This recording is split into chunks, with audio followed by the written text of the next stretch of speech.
పత్రిజీ ప్రతిరూపం పిఎంసి ప్రతిక్షణం సత్యదర్శనం. ఈనాటి సత్యదర్శనం కార్యక్రమానికి స్వాగతం, సుస్వాగతం. సత్యాన్ని మనకు బోధించడానికి ఎన్నో అవతారాలు మనకు తెలుసు. వారందరూ భూమి మీదకి వచ్చి ఎన్నో విధాలుగా సత్యాన్ని బోధించారు, ఆచరించి చూపించారు, మనకు ఆచరించేటువంటి శిక్షణ కార్యక్రమాలు అందించారు. మిత్రులారా, నేటి సత్యదర్శనంలో కల్కి అవతారం గురించి తెలుసుకోబోతున్నాం. ఏమిటి కల్కి అవతారం, ఎప్పుడు జన్మిస్తారు, మరి ఈ ఆగస్టు 25 యొక్క ప్రత్యేకత ఏంటి అనేటువంటి అద్భుతమైన విషయాలు ఈ ఎపిసోడ్ ద్వారా తెలుసుకోబోతున్నాం. ఈ జ్ఞానం మనకు అందించడానికి మనతో పాటు ఉన్నారు హెడ్ మాస్టర్గా గవర్నమెంట్ హై స్కూల్ నుండి రిటైర్మెంట్ తీసుకున్న తర్వాత ఎంతోమంది గురువుల సాంగత్యంతో, ప్రత్యక్ష గురువు సాంగత్యంతో, ఆ తర్వాత బ్రహ్మర్షి పితామహ పత్రిజీ వారి సాంగత్యంతో ప్రస్తుతం మహాద్రష్ట స్పిరిచువల్ యూనివర్సిటీకి ప్రధాన ఆచార్యులుగా వారి సేవలు అందిస్తున్న చుక్కా మధు గారు, వారితో మాట్లాడే అద్భుతమైన విషయాలు తెలుసుకుందాం. నమస్కారం సార్. నమస్కారం అండి, ఆహ్వానించినందుకు ధన్యవాదాలు. సార్, కల్కి అవతారం, ఈ కల్కి అనే పదంలోనే ఒక అద్భుతమైన వైబ్రేషన్ ఉంది సార్. ఏంటి సార్ ఈ కల్కి ఎవరు? సదా శివ సమారంభం శంకరాచార్య మధ్యమం అస్మదాచార్య పత్రిజీ పర్యంతం వందే గురు పరంపర. మిత్రులారా, 4 యుగాల ఈ ప్రయాణంలో కృతయుగం సత్య హరిశ్చంద్రుడి కాలం, త్రేతాయుగం శ్రీరామచంద్రుడి కాలం, ద్వాపర యుగం శ్రీకృష్ణుడి కాలం, ఇది కలియుగం. ఏ అవతారం యొక్క ప్రధాన లక్ష్యం ఏమిటంటే దుష్ట శిక్షణ, శిష్ట రక్షణ. గీతాచార్యుడు ఏం చెప్పాడు అంటే, యదా యదా హి ధర్మస్య గ్లానిర్భవతి భారత అభ్యుత్థానమధర్మస్య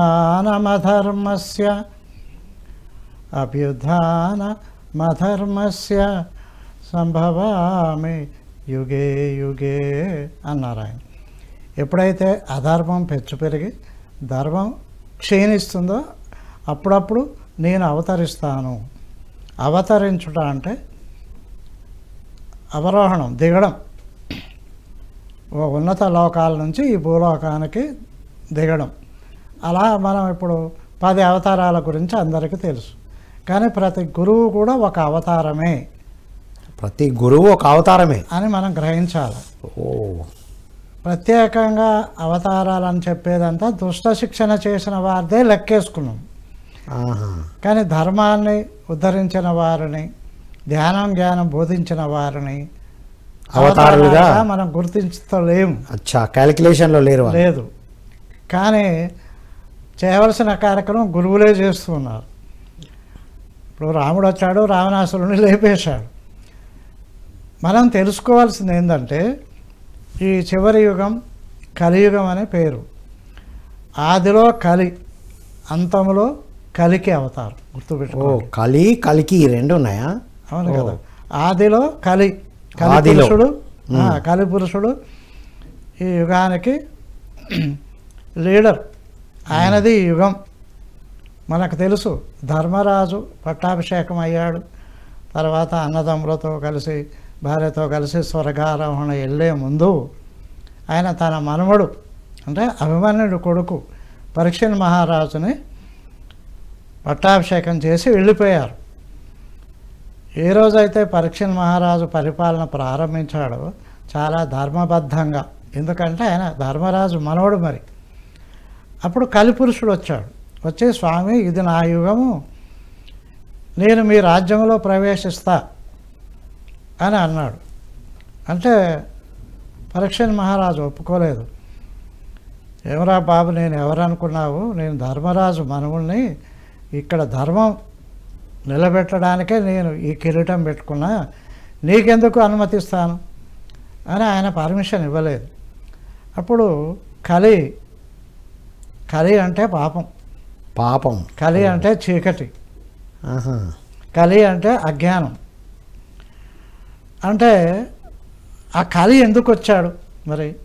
ఈ యుగం మొత్తం నాదే అని ఎందుకు కబ్జా చేయడానికి వచ్చాడంటే, విశ్వంలో ఉన్న చీకటి శక్తులన్నీ ఒక దగ్గరికి వస్తే తప్ప ఒకేసారి లేపేయచ్చు అనేది విశ్వ ప్రణాళికలో భాగం.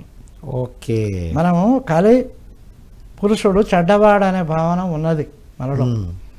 కానీ ఆయన వచ్చింది ఒక గొప్ప కార్యక్రమం చేయడానికే, మరి విశ్వ ప్రణాళికకు సహకరించడానికి. అంటే ఒక నెగిటివ్ పాత్ర పోషించి ఆ నెగిటివ్ శక్తులన్నీ ఏకం చేసి ఒక దగ్గరికి చేయడం, అదే ఏకం చేసేసి ఒక దగ్గర చేసి క్లీన్ చేయడం, ఎగ్దం పట్టుకొని వెళ్ళిపోవడానికి. క్లీన్ చేయడం. ఓహో.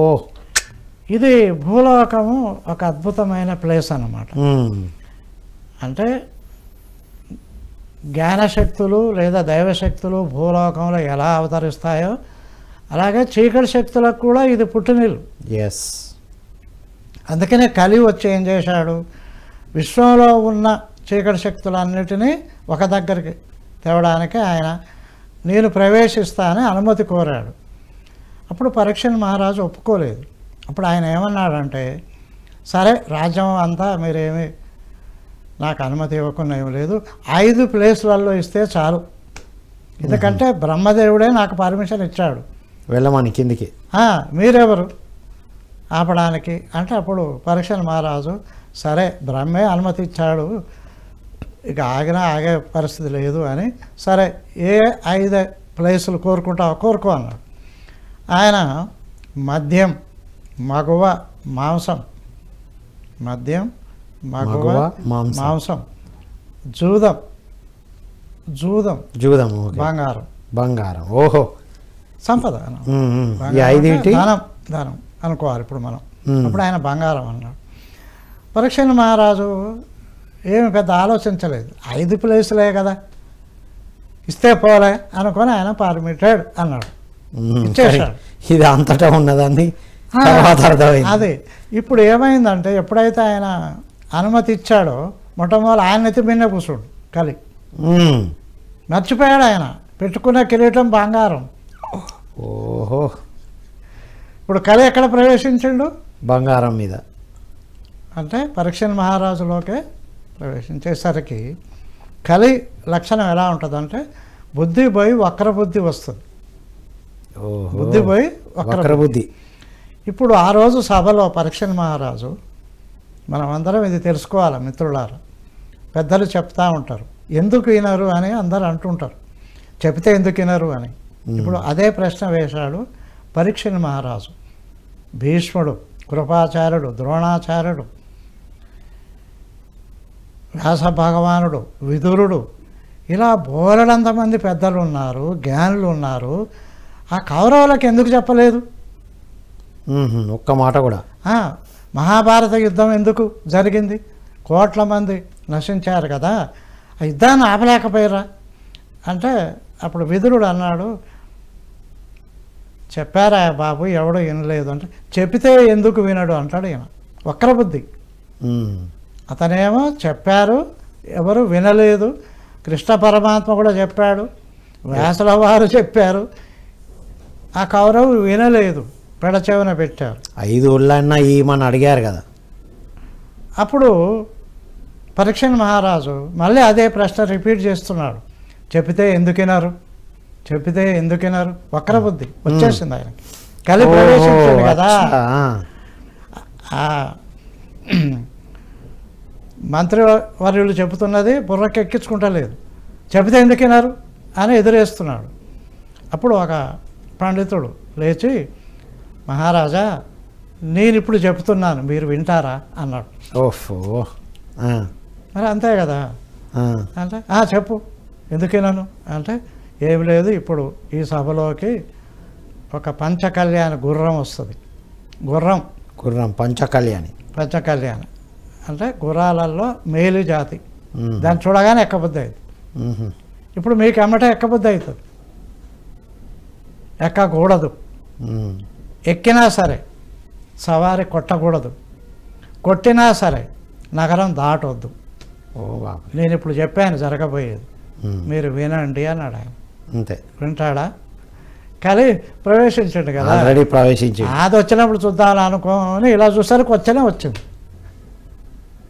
తక్షణం వచ్చేసింది గుర్రం.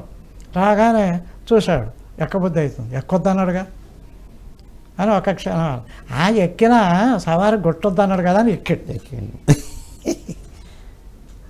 సవారీ ఏముందని ఇలా అన్నాడేమో, అయిపోయి ఒక్క జట్కా. కుదరే ఉంది. అది నగరం దాటొద్దు అన్నాడు కదా, నా కంట్రోల్లో ఉంది కదా కళ్ళేం అనుకున్నాను. కానీ వశం దాన్ని కంట్రోల్ చేయలేకపోయాడు. అది నగరం దాటింది.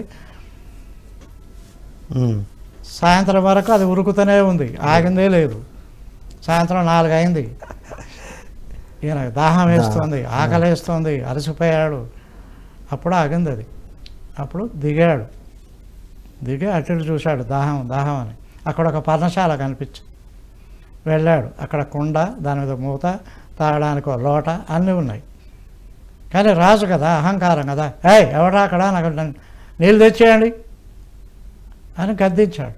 అక్కడ ఒక ఆయన ధ్యానం చేసుకుంటాడు, కళ్ళు మూసుకొని. ఆయన కళ్ళే తెరవాలి. 3 సార్లు అరిచాడు, నాకు నీళ్ళు ఇవ్వండి, నేను ఈ దేశపు రాజుని అని. ఆయన కళ్ళు తెరవాలి. లోట తీసుకొని నీళ్ళు తాగాడు. నేను రాజుని ఆజ్ఞాపించినా కూడా వీడు కళ్ళు తెరవలేదు. వీడికి ఎంత మదం అని అటు ఇటు చూస్తే అక్కడ ఒక చచ్చిన పాము ఉంది. ఆ పాము తీసి వాడు మెడలో వేసి చక్కా పోయిండు రాజు. అర్ధగంటకి ఆ ధ్యానం చేస్తే ఆయన కొడుకు వచ్చి చూశాడు, తండ్రి మెడలో చచ్చిన పాము. ఈ చచ్చిన పాము ఎవడేశాడు నా తండ్రిని? ఆయన ఎవరి జోలికి పోయాడు? కళ్ళు చూసుకొని ధ్యానం చేసుకుంటాడు.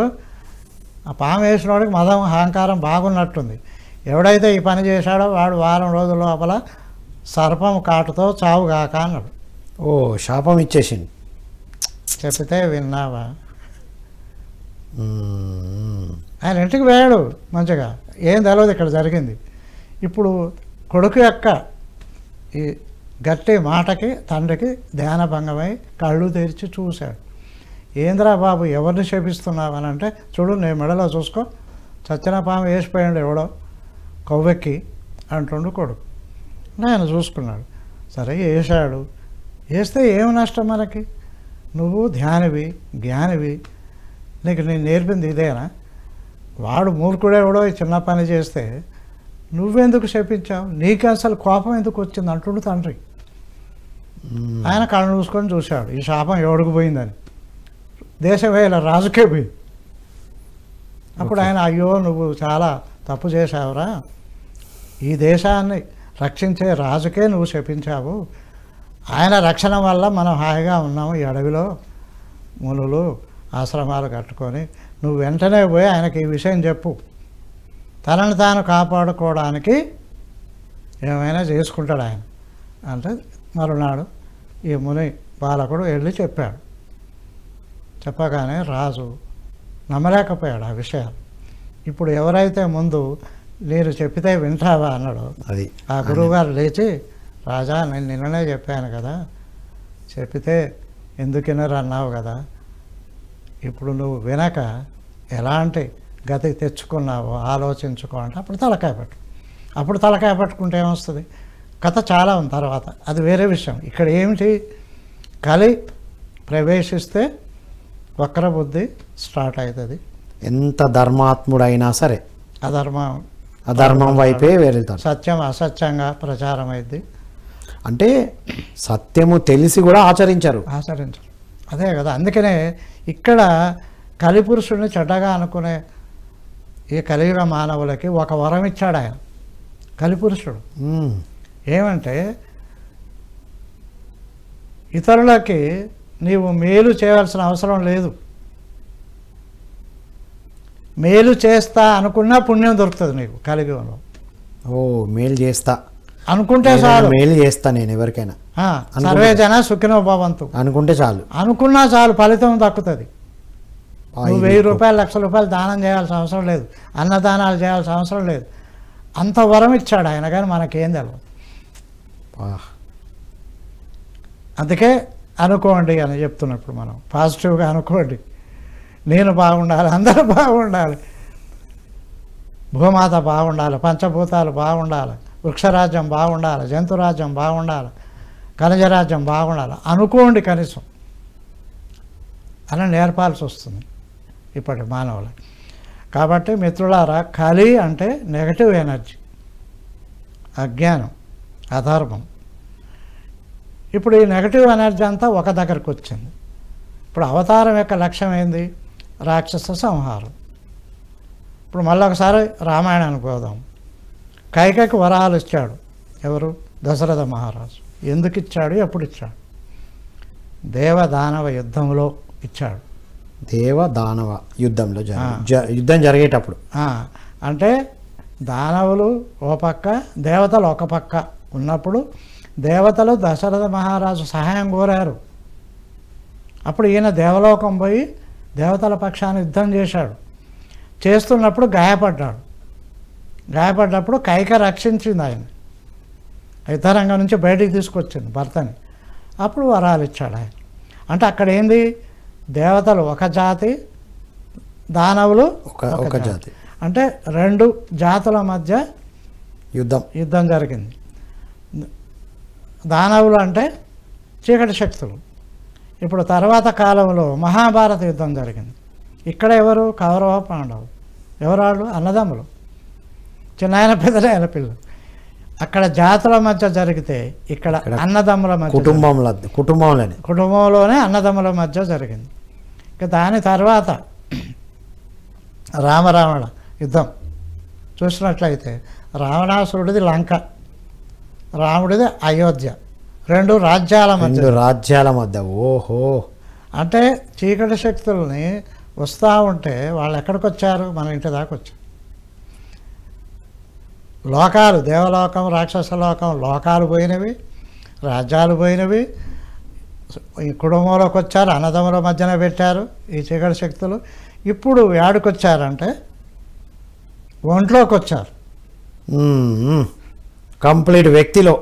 మానవుడు అంటే నాకు పెద్ద డౌట్ అదే వచ్చిందనమాట. ఏమిటంటే భగవద్గీతలో అధ్యాయం ఉంటుంది, దేవ అసుర సంపద విభాగ యోగం. అదే ఒక యోగమా? ఒక యోగం. అదే మరి నాకు అనుమానం. దేవగుణాలు అంటే గొప్పవి, అసుర గుణాలు కూడా ఇందులో సంపద అంటున్నారు మరి. అంటే అవి అవసరం అన్నమాట. లోక కళ్యాణార్థం, విశ్వ కళ్యాణం కోసం మనిషిలో అసుర గుణాలు రావడం అనేది విశ్వ కళ్యాణం నిమిత్తమే. నువ్వు మనిషివా రాక్షసుడివా తేల్చుకోవాలి. అప్పుడు ఇంతవరకు వచ్చిన అవతారాలు అన్నీ కూడా సంహరించారు దేవతల్ని. అంతే, లేపేసుడే, అంతే, తీసేసుకుంటూ వెళ్ళారు. లేపేస్తే ఉద్ధరణ పూర్తిగా జరగలేదు. వాడు శరీరం వదిలిపెట్టాడు, వాడు ఎనర్జీ అక్కడ వదిలేసి వెళ్ళాడు, అది మళ్ళీ క్యారీ ఫార్వర్డ్ అయింది. అలాగా ఆఖరికి అన్నదమ్ములకు కూడా అంటుకుంది. అది వ్యక్తి దాకా వచ్చింది. ఇప్పుడు వ్యక్తి లోపలికి వచ్చింది. ఎందుకు వచ్చిందో తెలుసా? ఇదే అసలు కీలకం. ఒక పిఎస్ఎస్ఎం పుట్టింది అంటే ఇవాళ భూమి మీద వందలాది ఆధ్యాత్మిక సంస్థల యొక్క అంతిమ లక్ష్యం ఏమిటి? చీకటి శక్తుల నిర్మూలన. అంతే, ఇంకేం లేదు అక్కడ. మరి దేంతో నిర్మూలిస్తావు? ఇక కలికి పోదాం. ఇక్కడ కలి అయిపోయింది, కలికి ఇప్పుడు ఆపుతున్నాను నేను. Right, break. ఇప్పుడు కలి రెండు అక్షరాలు, కలి రెండు అక్షరాలు. ఇది ముందు వచ్చింది. కలియుగం ప్రారంభంలో వచ్చాడు కలిపురుషుడు. ఇక అంతంలో వచ్చాడు ఆయన, మూడు అక్షరాలు కలికి. కావత్ వస్తుంది. ఎవరు వద్దు, మూడు అక్షరాలు అనాలి. కలికి మూడు అక్షరాలు, అది రెండు అక్షరాలు. ఈజీగా తేడా తెలుస్తుంది. ఈ కలికి అంతంలో వస్తాడని భవిష్యత్తు పురాణం, కలికి పురాణంలో ఉంది. కలియుగంలో ఈ కలిపురుషుడికి చీకటి శక్తులు ఎక్కువైనప్పుడు ఉద్ధరించడానికి కలికి అవతరిస్తాడు. అది కలికి పురాణంలో ఉన్నది. అంటే 10వ అవతారంగా వస్తాడు. 9 వరకు మనం ఆగాము, బుద్ధ భగవానుడి వరకు. ఇప్పుడు 10 వెయిటింగ్. అందరూ అన్ని మతాల వాళ్ళు చెప్తున్నారు వస్తాడని. కానీ చెప్పండి ఎవరంటే పత్రిసారి. ఏ రోజు ఆ పదాలు తీయలే, వాడలేదు ఆయన. మరి ఆయన వచ్చిందే ధర్మ సంస్థాపనకి. ఎస్. అహింస జగత్తు, అహింస జగత్తు. అధర్మాన్ని తొలగించి ధర్మాన్ని ఉద్ధరించడానికి, అజ్ఞానం అనే చీకటిని తొలగించి జ్ఞానం అనే వెలుగు నింపడానికి. ఇదే అసలు చేయాలి భూమి మీద. మరి ఎలా చేస్తారు? మీ కన్న కూతురే మీకు రేపు శత్రువు అవుతుంది, ఎలా చేస్తారు? అది పెద్ద రహస్యం అన్నమాట.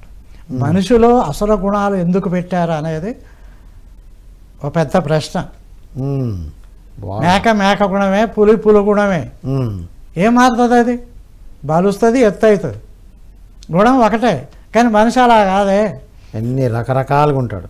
ఇప్పుడు ఈ క్షణంలో దేవుడు లాగుంటాడు, మరో క్షణంలో రాక్షసుడు అయిపోతాడు వీడు. మరి ఎందుకు పెట్టారు? మానవుడి యొక్క నిశ్చిత. అంటే ఇప్పటిదాకా మనం ఏం చెప్పుకున్నామంటే, అసురులను జయిస్తూ పోతే, చంపేస్తూ పోతే శరీరాలు పోతున్నాయి, కానీ ఎనర్జీ క్లీన్ కావట్లేదు. ఆ ఎనర్జీస్ అంతా భూలోకం పట్టుకొచ్చారు. కలిపురుషుడు అని చెప్పాను నేను, ఒక దగ్గర తెచ్చాడు. ఇప్పుడు ఎలా జయించాలి వాళ్ళని? మనలో కోపం ఉందండి, ఎందుకు వచ్చింది? ద్వేషం వల్ల వచ్చింది. మరి ఎలా జయిస్తావు? నీలో కోపం, ద్వేషం. గురువులు ఏం చెప్పారు? ఒక చెంప కొడితే ఇంకో చెంప చూపి అంటే అర్థమైంది. చంపదగిన ఎట్టి శత్రువు చేత చిక్కనేని పొసగ మేలు చేసి పొమ్మనుటే చాలు. మేలు చేయమన్నారు. వాడు చంపదగ్గ శత్రువు అంటే ప్రేమతో జయించడం. ఓహో, ఇంకో చెంప చూపించడం అంటే ప్రేమతో ఉండు అని. ప్రేమతో జయించు. అప్పుడు ఈ నెగటివ్ ఎనర్జీ నశిస్తుంది. ప్రేమతో మాత్రమే దాన్ని తీసివేయడం, పర్మనెంట్గా తీసేయడం సాధ్యం. ఒక కథ చదివాను నేను. మహమ్మద్ ప్రవక్త తను తెలుసుకున్న దైవ సత్యాన్ని ప్రచారం చేయడానికి ఆయన కత్తి పట్టాడు. ఇప్పుడు శత్రువులు ఆయన మీద దాడి చేశారు, యుద్ధం జరిగింది. చివరికి శత్రువు చేతిలో ఈయన ఓడిపోయాడు. ఈయన కత్తి కింద పడిపోయింది. వాడు మెడ మీద కత్తి పెట్టాడు.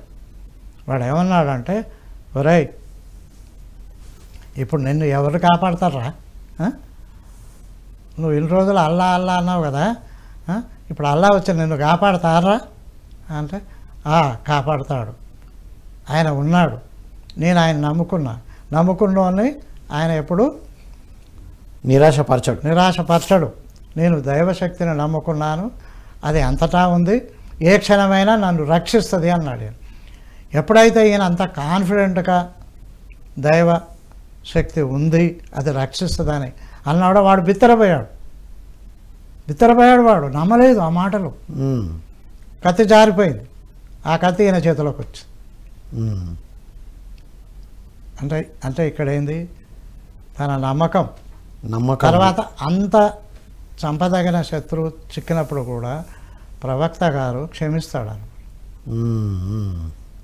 అతడు ఒక ముఖ్య శిష్యుడు అయిపోతాడు తర్వాత. అంటే ప్రేమతో జయించాడు ఆయన పగ, ప్రతీకారాన్ని. కాబట్టి ఇక్కడ గురువులందరూ వచ్చి మనకేం చెప్తున్నారు? నీ స్వార్థం కొంత తగ్గించుకో, అందరిలో దైవత్వం ఉంది. కత్తితోటి వాడిని లేపేస్తే ఇక్కడ ఏమి మార్పు రాదు. నీలో దీపం వెలిగించుకో, అప్పో దీపోపవ. కాబట్టి ప్రేమతత్వంతో జయించాలి. Yes sir.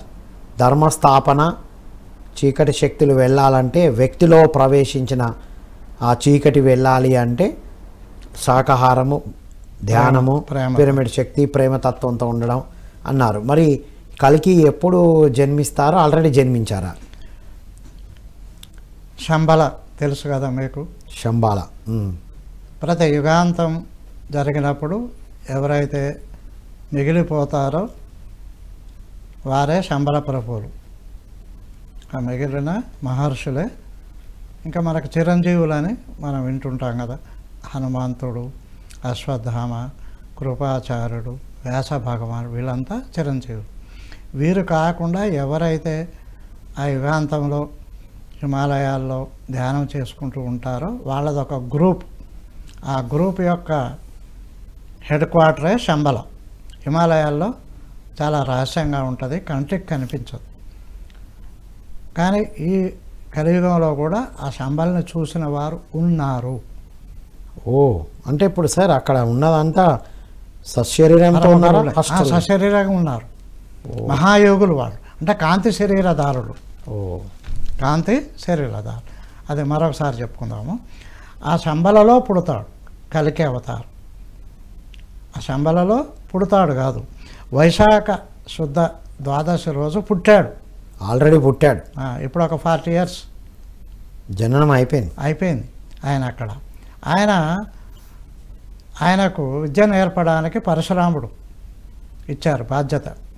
ఆ పరశురాముడు మరి మహేంద్రగిరి హిమాలయాల్లో one of the highest peak, అక్కడ ట్రైనింగ్ ఇచ్చాడు ఈ పాటికి నాకు తెలిసి. ఇంకా ఆ విద్యలన్నీ నేర్చుకున్నాక కలికి అవతారం ఏమంటుందంటే, గురుదక్షిణగా ఏమి ఇవ్వాలి మీకు స్వామి అని పరశురాముని అడిగితే, ఆ కలిని సంహరించవయ్యా, అదే నీ అవతారానికి లక్ష్యము, నన్ను అడిగేది ఏముంది అంటాడు అనమాట. నువ్వు కలిని సంహరిస్తే అదే నా గురుదక్షిణ, ధర్మ సంస్థాపన అని చెప్తారు. ఇప్పుడు ఈ కలికి భగవానుడి తల్లిదండ్రులు ఎవరంటే, తల్లి సుమతి, తండ్రి విష్ణుయేషుడు. వీళ్ళు శంబల్లోనే ఉంటారు. ఈయన ఎప్పుడు వస్తాడంటే కలియుగ అంతం. మహాలక్ష్మి ఆయనకు భార్యగా వస్తుంది. ఆమె పేరు పద్మావతి. ఆమె ఎక్కడ పుడుతుందంటే శ్రీలంకలో పుడుతుంది. ఇప్పుడు మనకు కనబడే శ్రీలంక కాదు, అచ్చా, మహాసముద్రం అండర్ గ్రౌండ్లో శ్రీలంక ఉంది ఒకటి. ఓకే. అది ఏమంటారు దాన్ని, కాంతి యుగానికి చెందిన నగరం. కాంతి యుగానికి చెందిన. అక్కడ ప్రతి సంవత్సరం వైశాఖ శుద్ధ ద్వాదశి రోజు కలికి భగవానుడి యొక్క బర్త్డే సెలబ్రేషన్స్ జరుగుతాయి. వావ్, నేను సాక్ష్యంతోనే చెప్తున్నా ఇదంతా. అంటే సార్ మీరు స్టడీ చేసే ఉన్నారు కదా, నేను చెప్తాను. క్యాలెండర్ లో జస్ట్ కలికి జయంతి అని మాత్రమే చూస్తాం. అది ఇచ్చింది కరెక్ట్ కాదు. అది వైశాఖ శుద్ధ ద్వాదశి ఆయన బర్త్ తిది. ఎవ్రీ ఇయర్ సెలబ్రేషన్స్ అవుతున్నాయి అక్కడ. అంటే ఈ శంబల గురించి ఒక బుక్కే రాశారు ఐఏఎస్ వేదవ్యాస గారు, అందుకే నాకు తెలుసు. వావ్. హిమాలయాల్లో ఆయన ఎవరైతే మహాయోగులు ఉన్నారో రీసెర్చ్ చేశారు వారు, ఎంతో రీసెర్చ్ చేసి రాశారు వారు. అలాగే వద్దిపర్తి పద్మాకర్రావు ఓ ప్రవచనకర్త, వైజాగ్ నియర్ ఉంటాడు ఆయన శంబల వెళ్ళాడు. పద్మాకర్ గారు మనకు మంచి వక్త కదా సార్, ప్రవక్త, ప్రవచనకర్త. ఆయన ఆంజనేయ స్వామి సహాయంతో శంబల దూరం నుంచి చూశారు. ఈ కల్కి భగవాను కూడా చూశారు. ఆయన చూసి ఆయన ఎవరు అని అడుగుతుంటేనే తీసుకొచ్చి ఇక్కడ వారేసారు. ఆయన సంథింగ్ స్పెషల్గా అనిపిస్తున్నాడు అంతమందిలో. అప్పుడు ఈయనకి ఆసక్తి కలిగి అడిగాడు అనమాట ఆంజనేయ స్వామిని, ఆయన ఎవరు మెరుస్తూ ఉన్నాడు అని అనేసరికి తీసుకొచ్చి ఇక్కడ వేసిండు ఆంజనేయ స్వామి. ఇది కలికి అవతారం గురించిన వివరాలు. కానీ అందరూ అనుకున్నట్లుగా కలికి వచ్చాడు, రెడీ అయ్యాడు, అన్ని ఆయుధాలు సమకూర్చుకున్నాడు.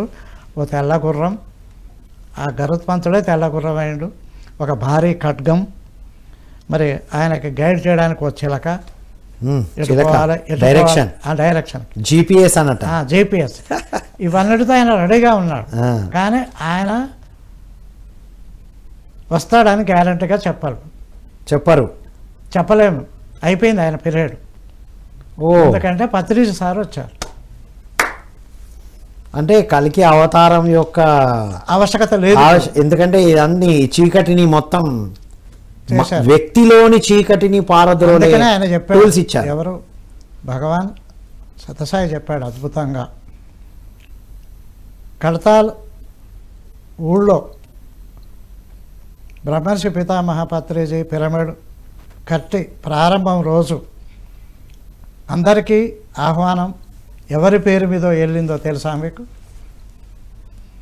ఆ ఊళ్ళో ఒక ఆర్ఎంపీ డాక్టర్ మల్లికార్జున్ పేరు మీద కుట్టించాడు. మల్లికార్జున్ గారు గుర్తుందా మీకు? ఆ మల్లికార్జునం అక్కడ భగవాన్ సత్యసాయి బాడీ వెకేట్ చేస్తుంటే తన గ్రూపు అంటే తన ఫ్రెండ్స్ అందరితో కలిసి తన ఇంట్లోనే ధ్యానం చేస్తూ వాళ్ళందరూ ఏడుస్తున్నారు భగవాన్ అవతారం ముగిస్తున్నాడని. ఈయనొక్కడే ధ్యానం చేస్తుండు మల్లికార్జున గారు.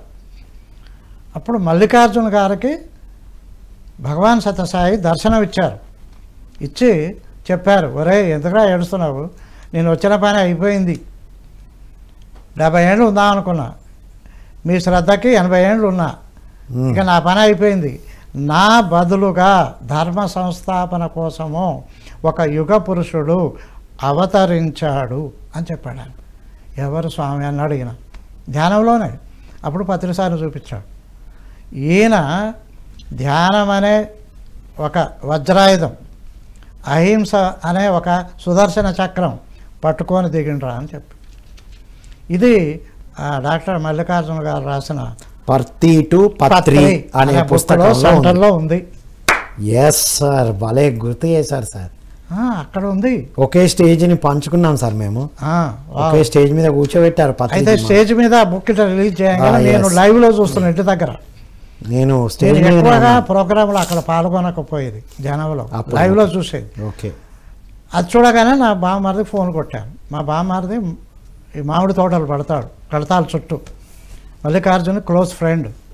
ఒరే నువ్వు ఎమ్మటే డాక్టర్ గారిని కలిసి నాకు 2 పుస్తకాలు పట్టుకరా, ఆ పర్తి టు పత్రి అని చెప్తే, ఎందుకు బావా నువ్వు వచ్చి మాట్లాడు, నిన్ను చూస్తే చాలా సంతోషపడతారు సారు, నేను చూడాలని ఎప్పుడు సందో అనుకుంటున్నారంటే, నేను బస్ ఎక్కి కడతాల్లో దిగి ఆయన హాస్పిటల్కి పోయేసరికి ఆయన ఎవరో పేషెంట్ చూస్తున్నారు. సార్ బుక్ కావాలి సార్ అన్న, అనగా లోడ్ పోయి ఒక బుక్ ఇచ్చాడు, మళ్ళీ పేషెంట్ని చూడడానికి లోడ్ పోయాడు. నేను వితిన్ 20 మినిట్స్ చదివేసాను. 30 పేజీలే బుక్. ఆ సెంటర్లో ఉంది నేను చెప్పిన సందేశం, భగవాన్ సత్యసాయి సందేశం. నా బదులు నేను వచ్చిన పని అయిపోయింది, నా బదులు యుగ పురుషుడు వచ్చాడు, ఆయన ధర్మ సంస్థాపన చేస్తాడు, ధ్యానం అనే ఖడ్గం, అహింస అనే సుదర్శన చక్రం పట్టుకొని వచ్చాడు అనే సందేశం సెంటర్ పేజీలో ఉంది. వాహ్, ఆ బుక్లో నాకు 50 ఇచ్చాడు మల్లికార్జున గారు. మీరు క్లాసులు చెప్తుంటారు కదా సార్, మా సత్యసాయి భక్తులు ఎవరు ఉంటారో వాళ్ళకి ఇవ్వండి అని. అలా 50 బుక్స్ పంచాను నేను. మీరు బుక్స్ పంచడంలో మాస్టర్ సార్. చాలా కూర్చొని రామ్ గారు ఈ బుక్ తీసుకెళ్ళండి, మొత్తం మనకే ఇవి. మన మల్లికార్జున మరి వదలకపోయేది. అది కేశవరావు సార్ గొడవ పెట్టుకోండి ఒకసారి, మీరు పోయి ఎప్పుడు మల్లికార్జున షాపులో ఎందుకు కూర్చుంటారు, ఇక్కడ నా దగ్గర వచ్చి కూర్చోవచ్చు. నాకు చాలా క్లోజు సార్, నాకు నేను దగ్గర అయ్యానంటే రాజుగారికే. ఎందుకంటే ఆయనతోటి టూర్లే చేశాను నేను, ఎక్కువ టూర్లే వెళ్ళాను. టూర్లే ప్రతిదీ. నేనేమో మల్లికార్జున షాపులో కూర్చోలేదు. అన్ని రకరకాల పుస్తకాలు ఉంటాయి, పిలిచి ఈ బుక్ చదివిండ్రా తీసుకోపోండి, 4-5 తీసుకుపోయి అందరికి. అంటే నా భావన ఏంటంటే ఏ పుస్తకాలు తీసుకోవాలో తెలియదు, చాలా మందికి తెలియదు సార్. కాబట్టి ఆ గైడెన్స్ చేయడానికి నాకు లేదు చాలా, మీరు అప్పటి నుంచే మన ఫ్రెండ్షిప్ అప్పటి నుంచి నోటికే నేను ఆ బుక్ చూడగానే ఇందులో ఇది ఉంటుందా తీసుకుపో అన్నట్టుగా ఇస్తుండేది. మీరు కొద్దిగా, నేను కూడా అలాగే చేసేవాడిని. అట్లా మల్లికార్జును నిన్న కూడా నేను ఫోన్ కొట్టగానే ఆ శ్వాస మన రవిశాస్త్రి గారు ఎమ్మటే ర్యాపిడోకి ఇచ్చి పంపించాడు. ఓహో, అంత ప్రేమ నా మీద. అలాగా పత్రిసారు వచ్చిందే ఈ కలియుగ అంతాన్ని ఆపడానికి, లేకపోతే ఈ పాటి వాషౌట్ 20 కలిపి వెళ్ళిపోయేది 2025 దాకా అసలు కాదు, 2000 2000 చూస్తామా అనుకునేది మేము.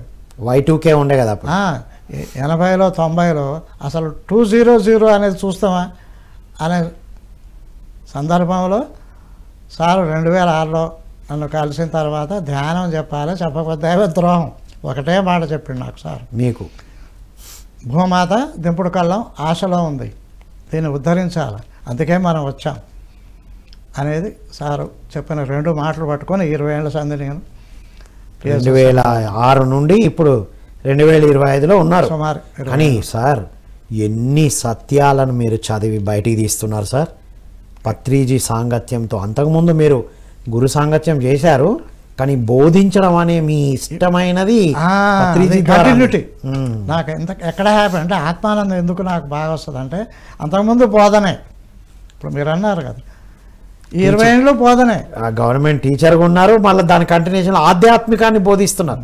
అక్కడ ఎవరో రాసిన పుస్తకాలు, ఇదేనో అనుభవపూర్వకంగా తెలుసుకున్న విషయాలు. అవును, పత్రి సారు రాసిన 50 పుస్తకాల గురించి అతి తక్కువ మందే చెప్తున్నారు.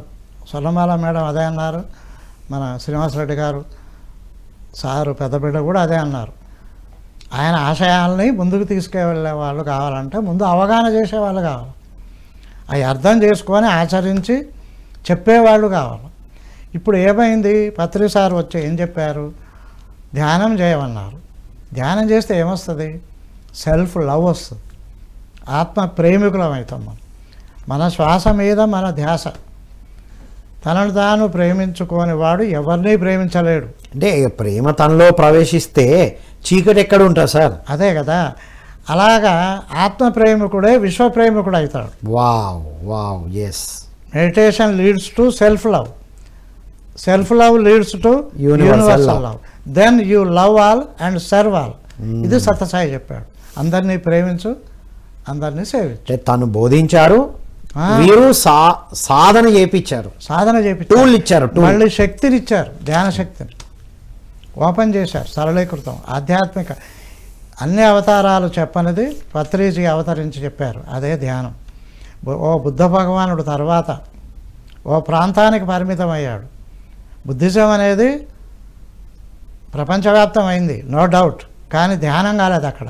అది అందరూ చెప్పినట్టు నీతి సూత్రాలు, అహింసా సిద్ధాంతాలు, వాళ్ళే కోళ్ళు కోసుకొని తింటున్నారు అన్నారు కదా పత్రిజీ. మనది బుద్ధుల సంఘమా అంటే అది ఆ బుద్ధుల సంఘం కాదు, అది శాక్య వంశ వారసులం మనం అని వాళ్ళు ఇప్పుడు ఒప్పుకుంటారు.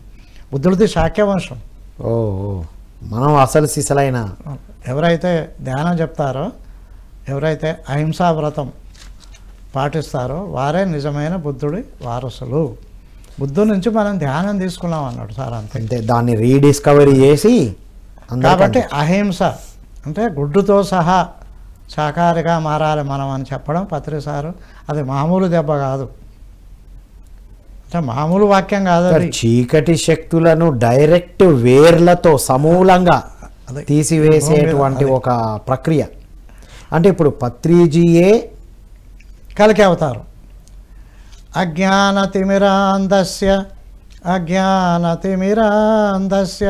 జ్ఞానాంజనశలాకయ చక్షురున్మీలితం ఏన తస్మై శ్రీ గురవే నమః. కలికి అంటే కాటుక. ఓహో, కలికి అంటే అంజనం.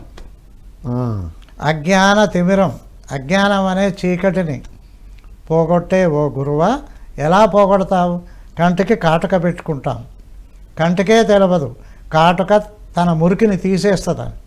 ఓకే. జ్ఞానాంజన శలాకయ, జ్ఞానం అనే కాటుకను పెట్టారు మీరు ఓ గురుదేవ. జ్ఞానాంజనం, అంజనం అంటే కాటుక, జ్ఞానం అనే అంజనం వల్ల పెట్టారు, ఫిజికల్ది కాదు. అది ధ్యానం ద్వారానే సాధ్యం. కాబట్టి అలాంటి జ్ఞానాంజనాన్ని ఇచ్చిన ఓ గురుదేవ నీకు నమస్కారం. అది చేశాడు పత్రి సార్. అజ్ఞాన తిమిరందు, అజ్ఞానం అనే చీకటిని జ్ఞానం అనే కాటుకతో తొలగించేవాడే కలికి అవతారం. బాప్రే, ఎన్ని సత్యాలు విదితం అవుతున్నాయి సార్. ఫైనల్గా ఈ ఆగస్టు 25 చాలా ప్రత్యేకం అంటున్నారు కదా, దాని గురించి మీ మాటల్లో సార్. అయితే ఇక్కడ రాక్షస గుణాలు అంటున్నాం కదా, అవేమిటంటే భయం. ఏ దేవుడైనా ఇలా ఎందుకుంటాడు? నిర్భయం, అభయం, అభయముద్ర, వరదాముద్ర. ఇంకా బాధ. దేనికి బాధ అంటే ఎన్నో జన్మలలో చేసుకున్న కర్మల బరువు వల్ల బాధ. ఇంకా ద్వేషం, నాకు ఒక కోరిక ఉంది తీర్చుకుందామంటే అడ్డం వచ్చేవాళ్ళ మీద నాకు ద్వేషం, పగ, ప్రతీకారం. ఇక దుఃఖం, తీరకపోతే దుఃఖం. ఈ చీకటి శక్తులు ఇంతకాలం మానవ జాతిని తమ కబ్జాలో ఉంచుకోవడానికి ఈ 4 కారణాలు: భయము, బాధ, ద్వేషము, దుఃఖం. మీకు టైంకు బాక్స్ పెట్టలేదు మీ ఆవిడ, ఇక్కడ క్లాసుకు టైం అవుతుంది, మీకు కోపం వస్తుంది, కోపగించుకుంటారు, 2 తిట్టి వచ్చేస్తారు. ఇప్పుడు మీలో రాక్షస గుణం వచ్చేస్తుంది. ఇప్పుడు ఆమె ఆ కోపంతో వచ్చిన మాటలు పడి ఆమెకు కోపం లేస్తుంది, పిల్లల మీద చూపిస్తుంది. ఇది రాక్షసులకి ఆహారము, ఫుడ్. మనం ఎంత కోపంగా ఉంటే, ఎంత బాధతో ఉంటే ఎంత ద్వేషంతో ఉంటే ఎంత దుఃఖం వాళ్ళకు ఫుడ్ ఇచ్చినట్టు. అందుకని ఏం చెప్పారు, పిల్లల్ని ఆడవాళ్ళని ఏడిపించొద్దురా అని చెప్పారు. అబ్బా అప్పటి నుంచి చెప్పారు అని. అది చీకటి శక్తులకు ఆహారం, దానివల్ల అవి వృద్ధి అయితే అనే సంగతి మనకు తెలియదు, చెప్పిన వాళ్ళు లేరు, అవేర్నెస్ లేదు. కాబట్టి కోపగించుకుంటేనే నేను మగవాణ్ణి, నేను తలుచుకుంటే ఎవరినైనా లేపేస్తా. మగవాళ్ళ రాజ్యమే కదా 5,000 సంవత్సరాల నుంచి 5,000 యుద్ధాలు జరిగినాయి. ఏం పెరిగినాయంటే ఇవే పగలు, ప్రతీకారాలు, ద్వేషాలు. దేని పేరు మీద? దేవుడి పేరు మీదే, మళ్ళా దేవుడి పేర్ల మీద మళ్ళా ప్రేమ ఎక్కడ ఉందండి? అందుకనే అమ్మవారి రాజ్యం వస్తే తప్ప ప్రేమతత్వం ఈ భూమి మీద వ్యాప్తి చెందదు. అందుకనే మహిళా ధ్యాన మహా యజ్ఞాలు, స్త్రీ శక్తిని భూమి మీదకి దింపారు సార్. అది ప్రేమతత్వం దిగాలంటే జనక మహారాజుకే తెలుసు ఆ రోజు. అందుకే ఆయన అమ్మవారిని కన్నాడు, సీతామాత మాతను కానీ ప్రేమతత్వాన్ని భూమి మీద పంచారు. రాధాకృష్ణులు ఎంతో ట్రై చేశారు కానీ జనం పట్టుకోలేదు వాళ్ళని. ఒక ఏది ఎక్స్ప్రెషన్ ఆఫ్ లవ్ గానే చూశారు అంతే. అంతే దానిలోని బృందావనం చూస్తే అంత లవర్సే కనిపిస్తారు. ఇదంతా వాళ్ళు చెప్పేది ఒకటైతే మనం చేసేది ఒకటి. ఈ అసురులు అంటే రాక్షసత్వం ఎలా ఉంటుంది అంటే శుచి ఉండదు. ఇప్పుడు మీరు ఫంక్షన్ హాల్లో చూడండి, బూట్లు వేసుకొని భోజనాలు చేస్తుంటారు. తర్వాత దురాశ చేత బాధించబడుతుంటారు. దురాశ ఇంకా కావాలి ఇంకా కావాలి. అది ఏమవుతుంది, ఇతరుల మీద పీడ అవుతుంది. దానివల్ల అసుర శక్తికి ఆహారం లభిస్తుంటుంది. ఇంకా కామక్రోధాలు, ఇంకా విషయలోలురు. ఇప్పుడు ఏ క్యాస్ట్ వాళ్ళు ఇజాలు మాంసం తింటలేరు, ఇజాలు వర్గాలు. అక్రమ సంపాదన పరులు చూడండి, పెద్ద పెద్ద లాయర్లు, జడ్జీలు, ఏమనగానే అంతా ఆ సంపాదన వెళ్ళిపోతుందో అర్థం కావట్లేదు. పోనీ వాటితో బాగుపడ్డట్టు అయితే ఇక్కడ కనబడుతుంది. ఎవరిని చూడు చింతతోటే ఉంటుంది. ఇప్పుడు మీరు బస్సులలో కానీ రైళ్లలో కానీ ఎవడి మొహం అన్న చూడండి, ఎవడన్నా సంతృప్తిగా కనబడు. ధర్మం అధర్మ విచక్షణ ఉండదు. ఇప్పుడు ఇవాళ ఆ పెళ్లి కూతురు 16 రోజుల పండగ వెళ్ళకముందే వాళ్ళు లేపేస్తుంది. ఈ శక్తులు ప్రవేశించి అంతే కదా. ఓకే, ఏమంటారు, దేవుడు లేడు గీవుడు లేడు, ఆడ మగ కలుసుకుంటేనే జనాభా పెరుగుతుంది అంటారు. ఓకే, తర్వాత నేను బలవంతుడు, నేను ధనవంతుడు, నేను తలుచుకుంటే ఏమైనా చేస్తా, నేను మంత్రిని, ముఖ్యమంత్రిని ఇలాగ. తర్వాత నాకు ఎంతో ఉంది, నేను అన్ని కోరికలు తీర్చుకుంటా, ఇంకా నాకు నేనే గొప్పవాడిని అనుకుంటారు చాలామంది. గొప్పవాడు అని ఎదుటోడు అనాలి. ఓకే, ఇంకా నామమాత్రపు దైవ కార్యాలు చేస్తున్నారు. ఇప్పుడు 300 రూపాయల టికెట్, 1000 రూపాయల టికెట్ కూడా పెడుతున్నారు దర్శనానికి. తర్వాత శాస్త్ర విరుద్ధ పనులు చేస్తున్నారు. ఓకే, దైవాన్ని ద్వేషిస్తున్నారు. కాబట్టి ఇవాళ కలికి అవతారం అనేది దాని యొక్క ప్రత్యక్ష రూపమే పిఎస్ఎస్ఎం, పిఎంసి. వావ్.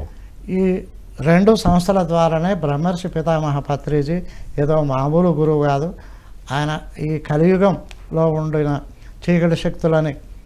ఇప్పుడు ఒక రహస్యం చెప్తాను, నమ్మలేరు మీరు.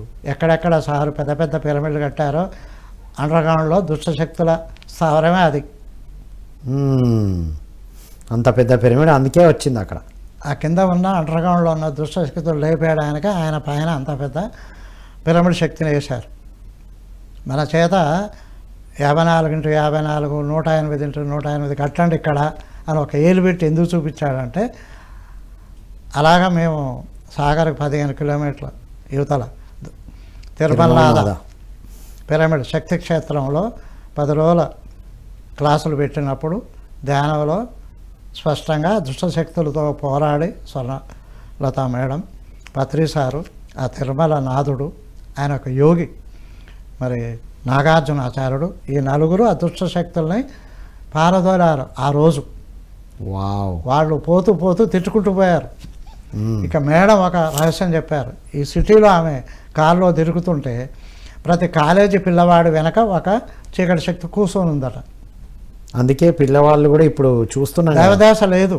ఉమ్, తర్వాత ఇంకా పెద్ద ప్లాన్ వాళ్ళు ఏం చేశారంటే, ఎక్కడైతే పాల కేంద్రాలు ఉన్నాయో మిల్క్ సెంటర్లో వాటిలో ఒక రకమైన లిక్విడ్ కలిపి అది తాగిన పిల్లలకి దేవదాస పుట్టకుండా చేశారు చీకటి శక్తులు.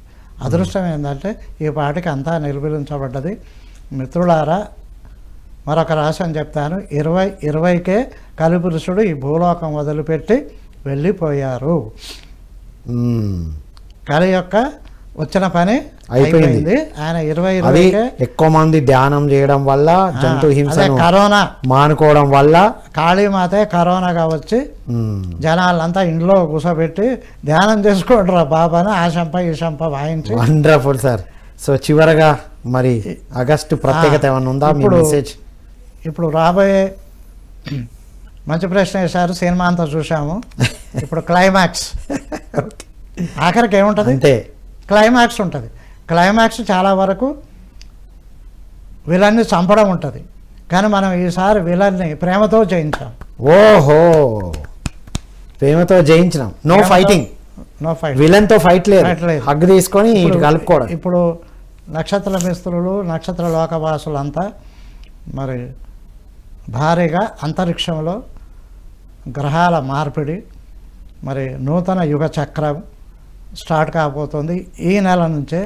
అందుకే ప్రత్యేక ధ్యానాలు ఆ దైవశక్తులు భూమి మీద కుమ్మరించడానికి, సుగమం చేయడానికి ఆగస్టు 12, 18, 11 గంటలకి, ఆగస్టు 18 2 గంటలకి, ఆగస్టు 21 2:55 నిమిషాలకి ప్రత్యేక ధ్యానాలు 20 నిమిషాలు మాత్రమే పెడుతున్నారు మిత్రులారా. అన్ని గ్రూపులు లైవ్ టెలికాస్ట్ చేస్తాయి. తప్పనిసరిగా ఆ ధ్యానంలో పాల్గొనండి. ఈ భూమాతను ఉద్ధరించే కార్యక్రమంలో ఈ యుగసంధి కాలంలో బ్రహ్మర్షి పితామహ కలికి భగవాను మారు రూపమైన పత్రిసారు ఆధ్వర్యంలో మనం 1,44,000 మంది ఏ పని నిమిత్తం ఈ భూమి మీద దిగామో అది దిగ్విజయంగా మనం పూర్తి చేసుకున్నాము. ఇప్పుడు సంబరాలు చేసుకోవడమే మిగిలింది. ఈ భూలోకము దేవలోకంగా, ఈ మానవులంతా దైవ మానవులుగా మారే శుభతరుణం మన కళ్ళెదుటనే ఉంది. మీ బంధుమిత్రులకు ధ్యానం చెప్పకుండా ఏమి లేదు, శాకాలు కాండి అని చెప్పండి. అందరికి ఒక మాట. శాకాలు కాని వారు తట్టుకోలేరు ఆ ఎనర్జీస్. ఓకే, ఇది ఎరకలో ఉంచుకొని కనీసం మనం శాకాలు అయినా ఆ మానవులకి రక్షణ ఉంటుందని గురువుల యొక్క వాగ్దానం. Thank you. Wonderful, wonderful sir. Thank you so much sir. So ఇది మిత్రులారా, కల్కి అవతారం అంటున్నాం, కానీ ఏ రోజు పత్రి సార్ దాని గురించి మాట్లాడలేదు, మనకు చెప్పలేదు. అన్నిటి గురించి చెప్పారు. ఎందుకని అంటే మనందరిలో ఇండివిజువల్గా మనందరి లోపల ప్రవేశించిన కలిని అంతం చేసేటువంటి సాధనలు మనకిచ్చారు, సాధన చేపించారు. మనతో మనకు ఉన్న దాంట్లో ఒక పిరమిడ్ని నిర్మించి సమూల అంతానికి మన ద్వారా చేపించారు మిత్రులారా. వారికి ఒక్కరికి చెప్తే చేపించవచ్చు, కానీ ఇంతమందిని ఇన్వాల్వ్ చేశారు. ఇంకొక అద్భుతమైన బ్రహ్మాస్త్రం వదిలి వెళ్ళారు, అదే పిరమిడ్ మెడిటేషన్ ఛానల్. ఇది చూసి ఎన్ని లక్షల మంది మన ధ్యానాలకు వస్తున్నారో, శాఖాలుగా మారుతున్నారో మన అందరికీ తెలుసు మిత్రులారా. సో ఇది ఈనాటి అద్భుతమైన విషయం. ఈ ఆగస్టు 20-25న మనం సెలబ్రేషన్ మెడిటేషన్తో పాటు మరింత అసెండ్ అవ్వడానికి కావాల్సిన శక్తుల్ని మనం తీసుకుందాం. అప్పుడు ఇప్పుడు చేయాల్సింది సాధనే. సో 12, 18, 21 కూడా కంటిన్యూగా ఆ సమయంలో చేద్దాం. మరొక్కసారి చివరిసారి మన బంధుమిత్రులందరికీ నమస్కారం చేస్తూ శాకాహారులుగా మారండి అని కోరుదాం. పిఎంసిని అందరికీ పరిచయం చేద్దాం అని కోరుకుంటూ మరో కార్యక్రమంలో మళ్ళీ కలుద్దాం. అంతవరకు సెలవు. Thank you all.